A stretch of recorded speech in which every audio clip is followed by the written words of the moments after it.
मैंने सारे जो भी चैप्टर से रिलेटेड एक फॉर्मूला वो सारा एक पेज में, जैसे सपोज ये कॉस्ट शीट से रिलेटेड, तो कॉस्ट शीट से रिलेटेड जितना भी फॉर्मूलाज और जितनी भी चीजें वो। हेलो दोस्तों, a very warm welcome to my channel और मैं आपका दोस्त आदर्श। आज की इस वीडियो में बात करने वाले हैं कि किस तरह से आप सीए इंटरमीडिएट कॉस्टिंग सब्जेक्ट की प्रिपरेशन कर सकते हैं। ये वीडियो बहुत डिमांडिंग था, आप लोग बहुत कमेंट्स लिख रहे थे कि किस तरह से प्रिपरेशन करना है। सो मैं आपके लिए ये स्पेशल वीडियो लेकर आ चुका हूँ। एंड वीडियो को स्टार्ट करने से पहले सबसे पहले मैं आपको बहुत बहुत थैंक यू देना चाहता हूँ कि जितनी भी वीडियोस मैंने अपलोड करी है उन्हें आप बहुत लाइक कर रहे हैं, उन्हें बहुत पसंद कर रहे हैं, तो उसके लिए बहुत बहुत थैंक यू। और मेरा जो मोटिव है ये वीडियोस बनाने का, वो मोटिव ये है कि जब मैं प्रिपरेशन कर रहा था तो मुझे कुछ प्रॉब्लम्स आती थी, कुछ डाउट्स होते थे, तो एक प्रॉपर गाइडेंस अगर आपको मिल जाएगी तो आपकी जो प्रिपरेशन है वो बहुत अच्छे से होगी। क्योंकि अगर कोई राइट डायरेक्शन हमको मिल जाए तो हम लोग बहुत अच्छे से किसी भी चीज को प्रिपेयर कर सकते हैं। सो मैं उस मोटिव के साथ आपके लिए वीडियोस ला रहा हूं ताकि आपको एक डायरेक्शन मिले, एक स्ट्रेटजी मिले कि किस तरह से प्रिपरेशन करना है, क्या चीजें करना है, क्या चीजें नहीं करना है। सो ये सब मोटिव के साथ मैं आपके लिए वीडियोस लेकर आ रहा हूं। सो अगर आप मेरे इस मोटिव से कनेक्ट होते हैं तो प्लीज आप मेरे इस चैनल को सब्सक्राइब करें, अपने फ्रेंड्स के साथ ये वीडियोस को शेयर करें और लाइक जरूर करें। तो चलिए शुरू करते हैं। तो पर्सनली मैं अगर बात करूं कॉस्टिंग सब्जेक्ट की, तो कॉस्टिंग मुझे जो है वो बहुत ईजी लगता था पर्सनली। एंड कॉस्टिंग में बस ये चीज है कि एक बार अगर आपके कॉन्सेप्ट क्लियर हो जाए, एक बार आपके फॉर्मूलाज जो है बहुत अच्छे से क्लियर हो जाए, सो आप बहुत अच्छे से कॉस्टिंग में स्कोर कर सकते हैं। अब जब भी आप कॉस्टिंग पढ़ें या कॉस्टिंग पढ़ना स्टार्ट करें, सो ये याद रखिए कि स्टार्टिंग से ना कॉस्टिंग में कॉन्सेप्ट पे फोकस कीजिए, चीज़ों को समझने पे फोकस कीजिए। अगर नहीं समझ में आ रहा है तो डाउट्स पूछिए, क्योंकि अगर एक इतना सा भी डाउट आपको रहेगा सो वो बहुत ज़्यादा प्रॉब्लम हो सकती है। सो इसलिए आप फोकस करें कि आपके जो भी कॉन्सेप्ट है, जो भी डाउट्स है, उसको क्लियर होते जा रहे हैं एंड चीज़ें आपको जो है अच्छे से समझ में आ रही है। अगर एक बार आपने अच्छे से समझ लिया सो कॉस्टिंग बहुत ज़्यादा ईजी है।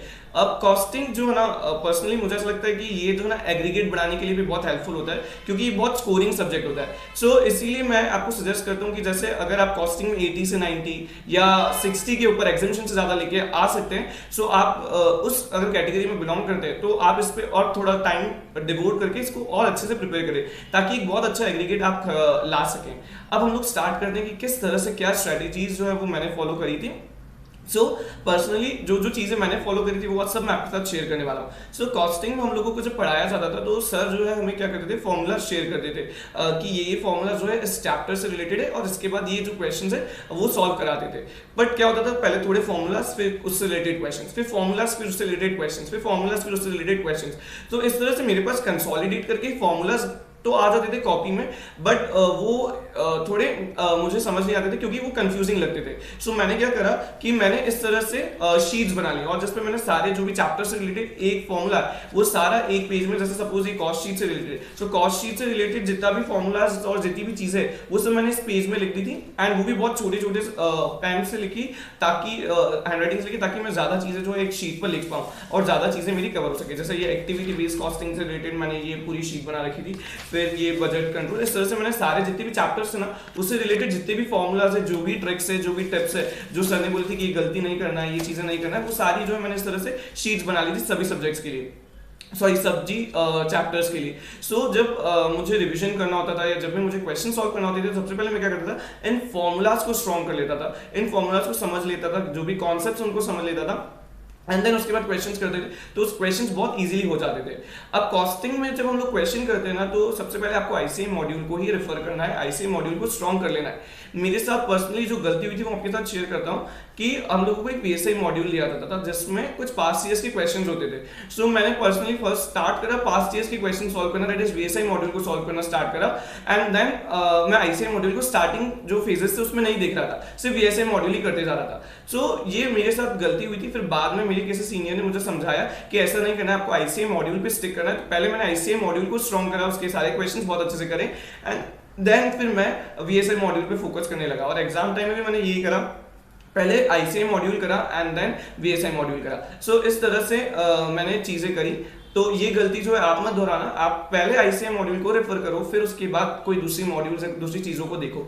सो इस तरह से आपको प्रिपरेशन करना है। अब देखो कॉस्टिंग में क्या होता है कि अगर हम लोग कॉन्सेप्ट्स और फॉर्मूलाज, जो भी चीजें, जो भी चैप्टर से रिलेटेड जितने भी फॉर्मूलाज है ना, अगर उसको स्ट्रॉन्ग कर ले तो उसके बाद क्वेश्चंस आने ही क्या है, जो भी फॉर्मूलाज है वही तो सारे उससे रिलेटेड ही क्वेश्चंस आने वाले हैं, उससे रिलेटेड ही सारे क्वेश्चंस बनने वाले हैं। सो आपको वो फॉर्मूलाज को स्ट्रॉन्ग कर लेना, उन चीजों को स्ट्रॉन्ग कर लेना ताकि आप क्वेश्चंस बहुत अच्छे से सॉल्व करो।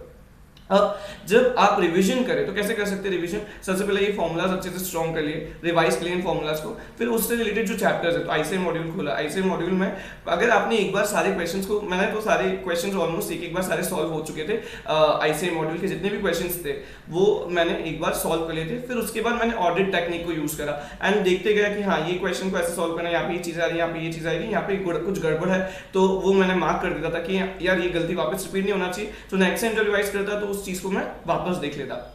तो इस तरह से मैंने चीजों को करता गया एंड कॉस्टिंग जो है मैंने इस तरह से प्रिपेयर करा था। अब जब रिवीजन आप करें तो आप सबसे पहले अगर चाहें तो इनिशियल स्टेजेस पे एबीसी कैटेगरी को यूज कर सकते हैं, बट एट द एंड आपको सब कुछ रिवाइज करके जाना है। अब कॉस्टिंग में कुछ चैप्टर्स इजी हैं, कुछ चैप्टर्स जो है वो थोड़े से टफ है, जैसे कि वो टफ होते नहीं, हम लोग बना देते हैं, जैसे कि स्टैंडर्ड कॉस्टिंग है, फिर उसके बाद ओवरहेड्स है। तो ये सब चैप्टर्स जो है कभी कभार टफ लगते हैं, चीजें आपको लगती है कि नहीं याद हो रही है या नहीं समझ में आ रहा है। सो इन चैप्टर्स को आप लास्ट में प्रेफर करें, जो आ रहा है जो इजीली हो रहे हैं उन चीजों पे फोकस करके उनको स्ट्रॉन्ग कर लीजिए, ठीक है।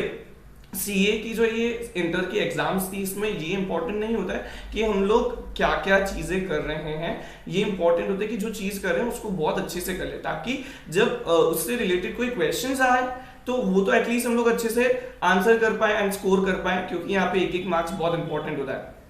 और एक और बात मैं आपके साथ शेयर करने वाला हूँ कि कॉस्टिंग में जो पेपर में प्रेजेंटेशन दे तो वो थोड़ी इंपॉर्टेंट होती है। अगर आपके पास टाइम बचे सो आप एट द एंड जितने भी क्वेश्चंस आप सॉल्व करें, सो आप सभी क्वेश्चंस में टेबल्स बनाएं, कॉलम्स बनाएं प्रॉपरली, ताकि जो एग्जामिनर होता है उसके पास जो कॉपी होती है उसमें अल्टीमेटली सॉल्यूशन जो होता है उसमें टेबल्स, कॉलम्स और ब्लॉक्स बने हुए रहते हैं। सो अगर आप भी वैसा बनाएंगे तो एग्जामिनर को एक प्रेजेंटेबल चीज लगेगी और उसे चेक करने में भी आसानी होगी। तो इस चीज का आप ध्यान रखें, नए पेज से नए क्वेश्चन को स्टार्ट करें, रिपीट एक ही पेज पे दो क्वेश्चन या तीन क्वेश्चन नए सॉल्व करें, हर न्यू पेज न्यू क्वेश्चन से स्टार्ट करें।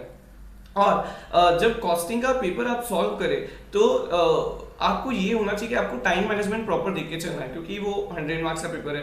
अब आपको क्वेश्चन नंबर 1 जो है ना उसको बिल्कुल नहीं पढ़ना है, क्योंकि वो कंपलसरी उसको करना ही है। स्टार्ट मैंने जो करा था वो पर्सनली पीछे से स्टार्ट करा था, तो पीछे से क्वेश्चन नंबर 6 देखा 5 4 3 2, तो 6 तो वैसे भी सॉरी क्वेश्चन नंबर 5 जो है वो वैसे भी शायद 6 या 5 जो है वो थ्योरेटिकल क्वेश्चन होता है। तो अगर आप थ्योरी करके जाते हैं तो फिर आप वो क्वेश्चन को देखें, अदरवाइज जो 4 3 2 या 5th वाला जो क्वेश्चन है, क्योंकि मुझे थोड़ा कंफ्यूजन है कि 5th और 6th में से कौन सा क्वेश्चन जो है वो थ्योरी क्वेश्चन होता है, सो आप थोड़ा कंसीडर कर लेना उसको। सो 4 3 2 वाले जो क्वेश्चन है उसमें आप ऑर्डर फाइनल कर लीजिए कि फर्स्ट मैं ये करने वाला हूँ, सेकंड ये करने वाला हूँ, थर्ड ये करने वाला हूँ, फोर्थ ये करने वाला हूँ। कई बार ऐसा होता है कि हम लोग ऑर्डर फाइनल नहीं करते हैं, ऑर्डर फाइनल भी कर लेते हैं, बट फिर जब हम लोग करने जाते हैं तो भूल जाते हैं कि मुझे कौन सा क्वेश्चन करना है, कौन सा क्वेश्चन नहीं करना है। सो वो चीज आप जरूर ध्यान रखें। और ऐसा कोई कंपल्शन नहीं कि 1 2 3 4 5 6 ऐसे सॉल्व करना है, या मतलब जो भी ऑर्डर उसी में सॉल्व करना है।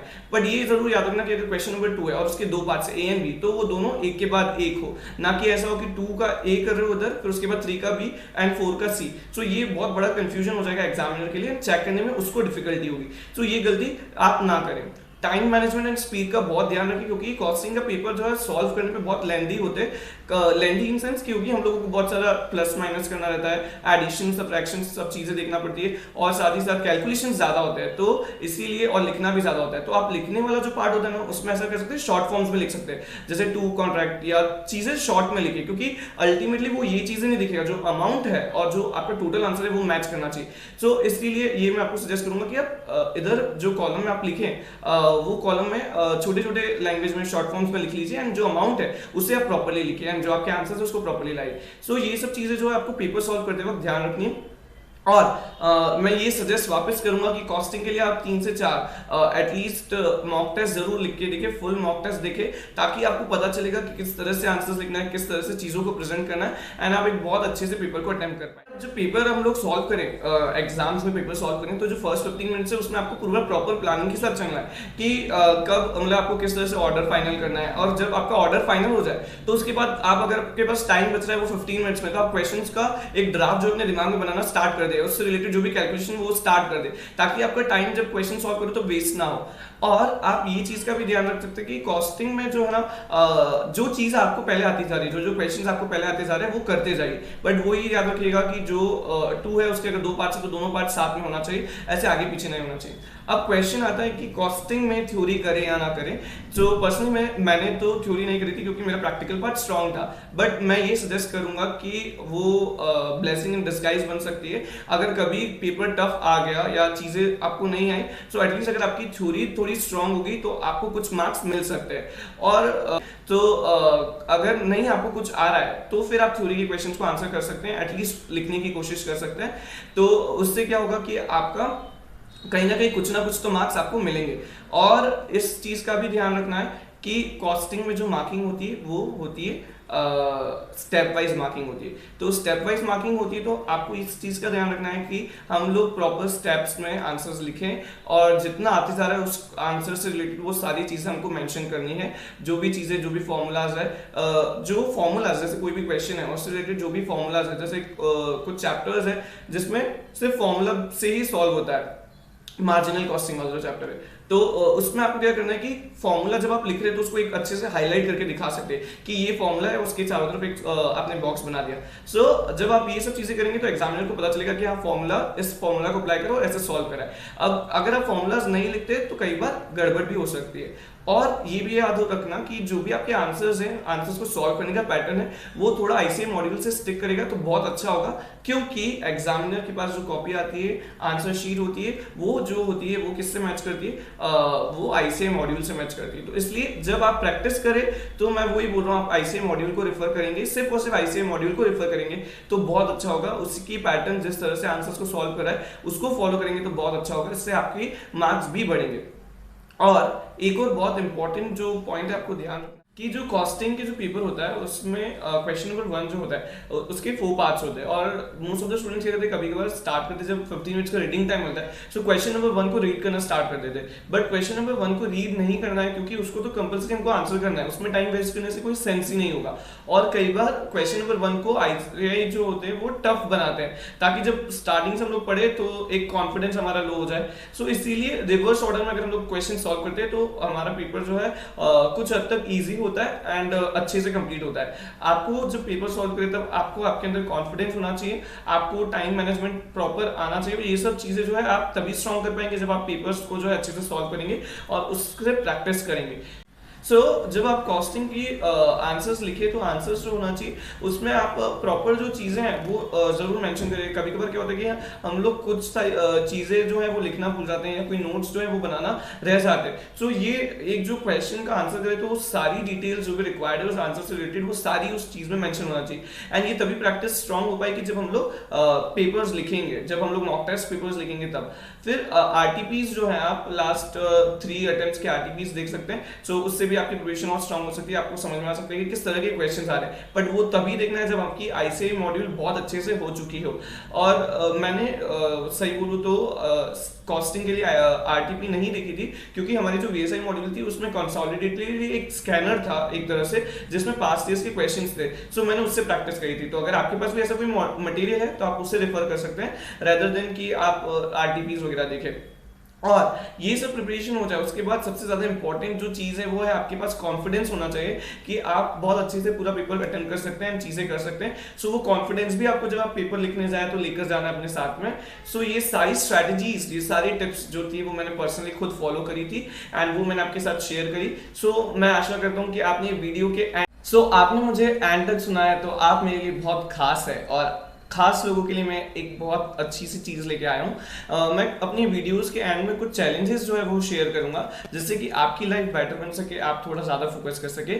इस वीडियो का चैलेंज ये है कि आपको एक दिन का मोबाइल फास्टिंग ट्राई करना है जिसमें आप पूरे दिन मोबाइल को यूज नहीं करेंगे, पूरे 24 आवर्स के लिए मोबाइल को यूज नहीं करेंगे। एंड इससे आपको पता चलेगा कि अगर मोबाइल आपकी लाइफ में नहीं है तो भी आपकी लाइफ कोई इफेक्ट नहीं होती, क्योंकि मैंने कई बार ऐसे फास्टिंग ट्राई करे हैं एंड मैंने देखा है कि जिस तरह से हम लोग दिन भर फोन पे बार बार नोटिफिकेशन चेक करते हैं, चीजें चेक करते हैं, वो चीजें जब हम लोग मोबाइल फास्टिंग करते हैं तब हमें पता चलती है कि रियलिटी में ये सब नहीं होता है। हम लोग सिर्फ ये सोचते हैं कि यार मोबाइल बहुत important part of our life है। सो ये आप एक बार ट्राई करिएगा एंड जो आपका एक्सपीरियंस है वो प्लीज मुझे कमेंट सेक्शन में मेंशन करके जरूर बताइएगा। सो मिलते हैं हम लोग अगली वीडियो में अगले चैलेंज के साथ, एंड तब तक के लिए बाय।